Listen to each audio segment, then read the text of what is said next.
Well, books are being celebrated in a rather unique way. Banned Books Week kicked off yesterday and is an annual event held around the country. This week highlights the problem of book censorship and celebrates the freedom to read. Libraries and bookstores throughout the country will observe Banned Books Week by displaying challenged books and hosting other events. Banned Books Week was launched in 1982 in response to a surge of challenges to books in schools, libraries, and bookstores. The American Library Association says there were 464 books challenged in 2012. Books get banned or challenged for a number of reasons, including charges of religious blasphemy, depictions of homosexuality, and presentations of unpopular political views, among other reasons. The Harry Potter series and 50 Shades of Grey are among some of the more recent popular books that have been added to the list. The annual event is sponsored by the American Library Association, the American Booksellers Association, as well as other groups. A former military soldier is sentenced to death. The sentence was handed down by a military jury earlier today.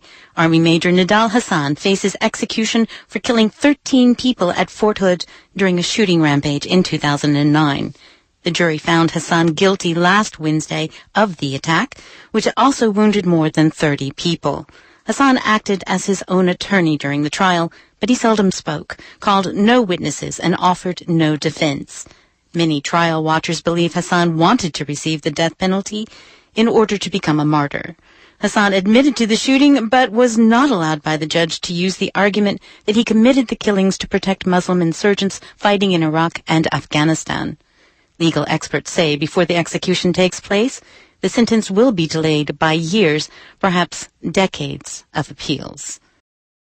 Civil rights groups want more than $6 million from the state of Texas. They say the funds are for reimbursement of money they spent fighting a 2011 redistricting plan that Attorney General Greg Abbott defended. The redistricting maps were proposed by the Republican-led legislature in 2011 and were later overturned by federal judges who ruled they were discriminatory to minority voters. The maps were never used in any elections. Civil rights groups want to be reimbursed for the $6.2 million they spent on lawyers, outside experts, and travel fighting the redistricting plan. Judges in San Antonio gave the civil rights groups approval to file applications detailing the money they spent and asking for reimbursement. This is the same three-judge panel that drew interim maps in the 2012 election for the Texas House and Senate, as well as the U.S. Congress. The judges will decide what amount, if any, the civil rights groups will be reimbursed for. If fees are awarded, Abbott is expected to file an appeal. The saying, "Don't mess with Texas," takes on a new meaning with older Texans. Data indicates 50 to 60-year-olds obtained concealed handgun licenses in greater numbers than any other age group in the state. Last year, 57-year-olds led the state in the number of licenses obtained.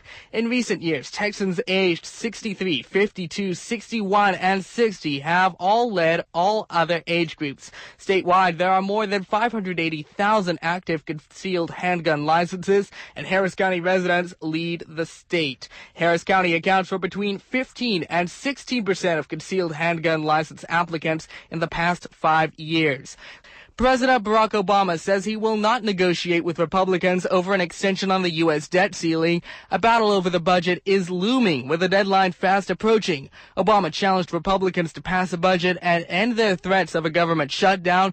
Republicans have attempted to attach conditions for the 2014 fiscal year budget that begins on October 1st. Republicans are attempting to force spending cuts and remove funding for Obamacare. The U.S. Treasury is expected to exhaust measures in order to avoid the $16.7 trillion debt limit as soon as mid-October. Well, a Texas death row inmate could become the 13th person executed in the state this year. 37-year-old Arturo Diaz is scheduled to be executed tomorrow evening in Huntsville for the murder of a man during a robbery at a McAllen apartment in 1999. Diaz also has a 94-year-old sentence for aggravated sexual assault and 2 life prison terms for aggravated robbery and attempted capital murder. Diaz claims that his trial attorney did not tell him about a plea offer that would have taken the death penalty off of the table. He also says his attorney did not mount a coherent defensive argument and did a poor job representing him throughout the trial. Diaz and his current attorney say that the attorney appointed to handle his appeals was also ineffective because he did not follow up on Diaz's complaints about his trial attorney. Diaz's execution would also be the first lethal injection using pentobarbital supplied by a currently undisclosed vendor or manufacturer. Texas's previous supply of pentobarbital has passed its expiration date and cannot be used. And California has become the first state to commit to raising the minimum wage to $10 an hour. Democratic Governor Jerry Brown signed a bill into law today that would gradually raise the minimum wage in California from its current rate of $8 per hour to $9 per hour by July 2014 and $10 per hour by January 2016. The current federal minimum wage is $7.25 per hour. Washington State currently has the nation's highest minimum wage at $9.19 per hour.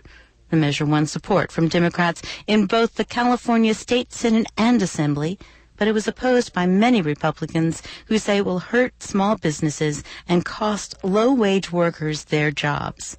Democratic State Assemblyman Luis Vallejo, the author of the wage hike bill, said the law is needed in California, where rising costs have long outpaced wage increases for the working class and poor.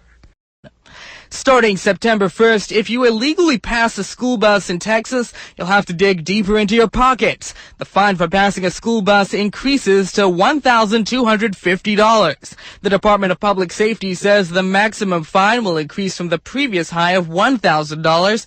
Drivers who illegally pass a bus more than once face having their licenses suspended for up to 6 months. School has resumed for most students throughout Texas today. DPS says that the most dangerous times for most students is when they enter and exit the bus. State law mandates that drivers stop for flashing red lights on a school bus, regardless of which direction they are headed. Drivers can begin driving again once the bus has moved, the flashing lights stop flashing, or the bus driver signals that it is okay to pass. Drivers should also make sure to drive the posted speed limits and be aware fines double in school zones. Drivers should keep an eye out for children gathered at bus stops and also watch for children who might dart across the street to catch the bus. Well, NASA plans to launch a 3D printer into space next year. It's a move that would greatly reduce the amount of supplies that astronauts would need to take into space. The printers can create objects by extruding layer upon layer of plastic from long strands coiled around large spools. Astronauts will be able to create tools, spare parts, and other supplies they need with the 3D printers. Engineers in NASA labs are printing replacement parts and rocket pieces that can survive extreme temperatures, as well as small satellites that could shoot out of the space station and transmit data to Earth. The upcoming mission is a demonstration printing job, but in the future, the printers could replace racks of extra hardware. A Silicon Valley startup company named Made in Space developed and built the new 3D printers that can survive the conditions in space. NASA says space-bound printers will eventually need to capture gas emitted from the extruded plastics, be able to print parts for self-repairs, and have the ability to recycle printed products into new ones. Texas Governor Rick Perry says his wife misspoke when she told a journalist that abortion is a woman's right. Anita Perry made the remark on September the 28th at the Texas Tribune Festival at the University of Texas in Austin. On the subject of abortion, Anita Perry was quoted as telling the Texas Tribune editor-in-chief, quote, "That could be a woman's right, just like it's a man's right if he wants to have some kind of procedure," end quote.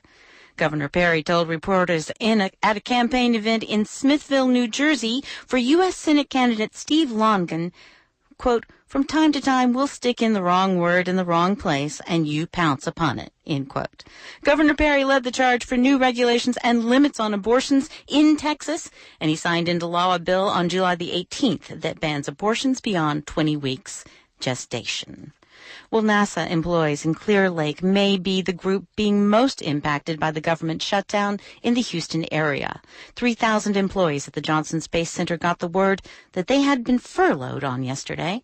Nationwide, 18,000 NASA employees have been furloughed as well. In total, 97% of NASA workers are on furlough. Mission Control remains open in Houston to support astronauts serving on the International Space Station. Some furloughed NASA workers remain on call. These workers could be called in to help in case of an emergency, and they cannot leave town despite not going to work. And the U.S. Postal Service has defaulted on a $5.6 billion payment for retiree health benefits that was due on Monday. Postmaster General Patrick Donahue had previously told a Senate committee on September the 19th that the Postal Service would do so.